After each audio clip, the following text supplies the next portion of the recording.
ఎన్నో వార్తలు, ఎన్నో గొడవలు, ఎన్నో పంచాదులు. తెలంగాణను ఇయ్యాలే అనే ముచ్చట్లతోని ఏండ్ల కొద్ది లొల్లులు నడిచినాయి.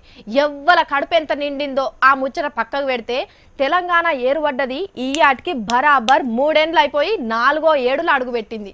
అంటే తెలంగాణ రాష్ట్రానికి ఇది 3వ పుట్టినరోజు అన్నట్టు. మరి ఆ పండుగ తెలంగాణలో ఎట్లెట్లా నడిచిందో చూద్దామా? అయితే రాండ్రి. 3 ఏండ్ల తెలంగాణ పుట్టినరోజు పండుగను ముద్దుగా చేసిండ్రు రాష్ట్రంలో. కొన్ని వద్దుల కానుంచే అన్ని సర్కార్ ఆఫీసులను ముస్తాబు చేసి ఇవాళ అదిరిపోయేటట్టు సంబరాలు చేసుకున్నారు. జోరుదారుగా చేసింది వేడుకలను.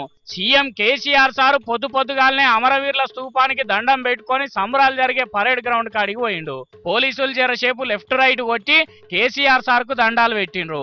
అటెంక రాష్ట్రంలో మంచిగా పనులు చేసేటోళ్లకు అవార్డులు చేతిలో పెట్టిండు సీఎం సారు. అటెంక తెలంగాణ ఏర్పాటు కోసం చేసిన కొట్లాటను యాది చేసుకొని వచ్చిన తెలంగాణను బంగారం చేసేందుకు సర్కారు ఏమేం చేస్తున్నదని వరుస పెట్టి చదువుకొచ్చిండు. అన్నార్తలు అనాథలుండని ఆ నవయుగం ఎంత దూరమో, కరువంటూ కాటకమంటూ కనిపించని కాలాలెప్పుడు అని ఆర్ద్రంగా పలికిన మహాకవి దాశరథి కవితా వాక్యాలు నా మదిలో నిరంతరం మెదులుతుంటాయి. కవి స్నప్నించిన శ్రేయ రాజ్యంగా తెలంగాణను తీర్చిదిద్దేంత వరకు త్రికరణ శుద్ధితో అంకిత భావంతో అవిశ్రాంత కృషి చేస్తుంది ప్రభుత్వమని ఈ శుభ సందర్భంగా ప్రజలందరికీ తెలియజేస్తున్నాను. జై తెలంగాణ, జై హింద్. ఇక తెలంగాణలో ఉన్న కడమ జిల్లాలలో కూడా మస్తుగానే జరిగింది తెలంగాణ పుట్టినరోజు పండుగ.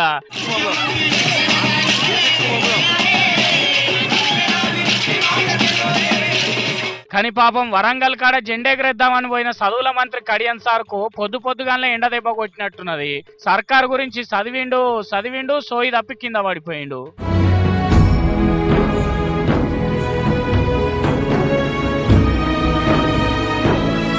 అయ్యో, పోలీసులు ఆఫీసర్లు తలో చెయ్యేసి పట్టుకున్నారు సార్ను. ఇన్నన్ని నీళ్లు తాగిపిచ్చి దావకానకు తీసుకుపోయినరు. ఇటు చూడండి, మరి ఎందుకో తెలియదు గాని నాగర్ కర్నూలు జిల్లా ఆవిర్భావ వేడుకల్లా కలెక్టర్ శ్రీధర్ సార్కు జెండాకు దండం పెట్టేందుకు చేతులే రాలే. అదివరకోసారి కూడా ఇట్లనే చేసిండు. ఇవన్నీ ఒక ఎత్తు అయితే కమలాపురం కాడ ఇంకో కథ నడిచింది. అక్కడ పేపర్ మిల్లు బ్యాంకోళ్ళు గుంజుకుంటారని చెప్తున్నారు కదా. మా పరిస్థితి ఏందో తెలవాలని నల్ల రిబ్బన్లు కట్టుకొని నిరసన చెప్పేందుకు వస్తే పోలీసులు మంచి మర్యాద చేస్తూలిండ్రు. ఇక ప్రభుత్వం ఇట్ల పండుగ చేస్తే ప్రతిపక్షాలు కూడా పార్టీ ఆఫీసులలో చేసుకున్నాయి. అటెంక అందరు కూడి అమరవీరుల స్తూపం కాడికి వచ్చి రాష్ట్రం ఏం చక్కగా లేదని మొక్కి కేసీఆర్ సార్ను తిట్టిండ్రు. వాళ్ళ ప్రజాస్వామ్య హక్కులకే భంగం కలుగుతుంది. ఈ రోజు ధనిక రాష్ట్రం అని చెప్తూ పేదవాళ్ళని దోపిడీ చేసే విధంగా వేల కోట్ల జనకాంక్షతో పుట్టిందిర రాష్ట్రము, వెయ్యూడల మర్రిలాగా పాతుకుంది దొరతనం, గడీలన్నీ జడలు విప్పి గద్దర చేయొద్దురు.